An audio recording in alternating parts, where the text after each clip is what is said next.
એકના હૃદયમાં એકના હૃદયમાં ન હોય, હોય હોય ન હોય, એને પૂર્ણ કહેવાય. શું કહેવાય? પરમાત્મા પૂર્ણ છે. પૂર્ણ છે તે સર્વત્ર તમારા હૃદયમાં છે નથી,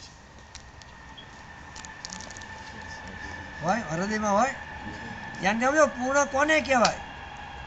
સર્વત્ર, એવી કોઈ જગ્યા ખાલી ન હોય. જો તલ में तेल है, जो चकमक में आग, तेरो प्रभु तुझ में वसे, जाग सके तो जाग, कण कण में छुपा है भगवान, पहचान सके तो पहचान, कण कण में छुपा है भगवान. એવી કોઈ જગ્યા ખાલી નથી કે જ્યાં પરમાત્મા ન હોય. એ જ્યાં સુધી દ્રષ્ટિમાં ન આવે, બુદ્ધિમાં ન આવે, એ જ્ઞાન ન થાય ત્યાં સુધી જીવને એ ભટકવાનું છૂટતું. જ્ઞાન વિના બહુ ગોથા ખાધા, વળે ગયા હું ને મારું જોને. જેમ તમારું એડ્રેસ તમારે ખબર નથી અને ટેબલ ઉપર ભૂલી ગયા, પછી આ સ્ટ્રીટમાં આવું શું કરવું પડે? બધે ગોતવું પડે ને. આ ઘર નંબર યાદ નથી, કયો ઘર નંબર છે, એટલે ઓલામ પૂછે એમ જીવને ભટકવાનું. પુનરપી જનનમ પુનરપી મરણમ પુનરપી જન્મ, વાર વાર જન્મવું, વાર વાર મરવું, વાર વાર માતાના ઉદરની અંદર ઊંધામાંથી લટકવું ને વાર વાર 84 લાખ જન્મને ભટકવું. એ ક્યારે છૂટે બોલો? મોંઘો મનુષ્ય દેહ ફરી ફરીને, ન મળે વારંવાર, એ ભાઈ તો ભજી લેને કીર્તાર, એ ભાઈ તો ભજી લેને કીર્તાર. કે મનુષ્ય જન્મમાં જ જ્ઞાન થઈ શકે છે. પશુ પક્ષીઓને ભેંસને ભાગવત સંભળાવો, જ્ઞાન આપો તો આપ ઉતરે ન ઉતરે? આપણને જ્ઞાન થાય? ન થાય? થાય. તો ભગવાને મનુષ્ય શરીર આપ્યું છે શાના માટે? જ્ઞાન પ્રાપ્ત કરવાના માટે. ભગવાને જો શરીર આપ્યું છે, ભગવાને મન આપ્યું છે, અને ભગવાને બુદ્ધિ આપી છે. બુદ્ધિ દ્વારા ભગવાને શ્રીમદ ભગવદ્ ગીતાના 10મા અધ્યાયની અંદર કહ્યું કે હે અર્જુન, એષા મેવાનુકંપાર્થમ અહમ અજ્ઞાન જમ તમ નાશયા મ્યાત્મ ભાવસ્તુ જ્ઞાન દીપેન ભાસતા તેષામ સતત યુક્તાનામ ભજતામ પ્રીતિપૂર્વકમ દદામી બુદ્ધિ યોગમ તમ એન મામુપયાન્તિ. કે હું એના બુદ્ધિ યોગ દ્વારા એના જીવનની અંદર જ્ઞાન રૂપી પ્રકાશ સૂર્ય કરું છું.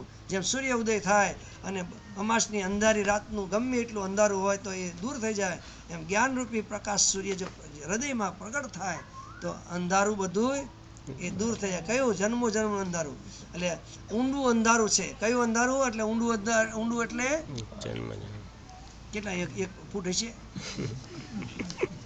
ઊંડા અંધારેથી પ્રભુ પરમ તેજે તું લઈ જા. ઊંડું એટલે કેટલા જન્મનું હશે? ઊંડું એટલે જન્મો જન્મનું, 84 લાખ જન્મનું. અને મનુષ્ય જન્મમાં એ જ્ઞાન થઈ શકે. અને જો મનુષ્ય જન્મમાં જ્ઞાન ન મેળવ્યું તો તે બધાની સમજણ નહીં આવે. તો એને માટે પહેલાં નિષ્કામ કર્મયોગ કરી, શરીરથી નિષ્કામ કર્મયોગ કરી અંતઃકરણને શુદ્ધ કરવું, પછી મન દ્વારા પરમાત્માની ભક્તિ કરીને મનને સ્થિર કરવું, અને બુદ્ધિ દ્વારા સત્સંગના માધ્યમથી બુદ્ધિની અંદર જ્ઞાન પ્રાપ્ત કરવું. તો એ જીવન એ પ્રકાશમય અંજવાળું થઈ શકે. અને અંજવાળામાં તમે જેવું કરો, કર્મ કરો તો એ હારા કરો, ભક્તિ કરો તો હારી થાય, અને વ્યવહાર કરો તો પણ એ હારો થાય. નહીં તો અંધારામાં તમે ખીચડી એ ખીર બનાવી છે ને કેવી બની જાય બોલો ને? અત્યારે મોરસનો ડબ્બો મીઠાનો ડબ્બો હરખો આવે છે, મીઠું હરખું, મોરસ હરખું. એટલે અંધારામાં લાઇટ ગઈ અને મોરસ ડબ્બો મૂક્યો પડ્યો ને, મીઠાનો ડબ્બો પકડ્યો, 1 દોથો ભરે 2 દોથા ભરી નાખ્યું, એટલે ખીર બનાવી છે હારી, બની ગઈ ખારી. એમ જીવન બનાવો છે સારું અને બની જાય છે ખારું.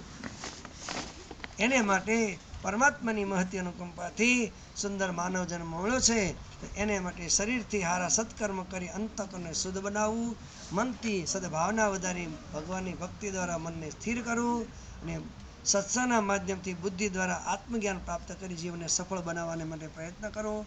પરમાત્મા સર્વને સુખ સંપત્તિવાન બનાવે, આત્મજ્ઞાનના ભાગીદાર બનાવે, જન્મ મરણના ચક્કરથી મુક્ત કરે એવી પરમાત્માની પાસે પ્રાર્થના કરીએ કે સર્વત્ર સુખિનઃ સંતો સર્વે સંતો નિરામયા, સર્વે ભદ્રાણિ પશ્યન્તુ મા કશ્ચિत् દુઃખભાગ્ ભવેत्. ઓમ શાંતિ શાંતિ શાંતિ. આનંદમાનંદકરં પ્રસન્നം જ્ઞાનસ્વરૂપં નિજબોધયુક્तं યોગીન્દ્રમીડ્યં ભવરોગવૈદ્યં શ્રીમદ્ગુરું નિત્યમં નમામિ.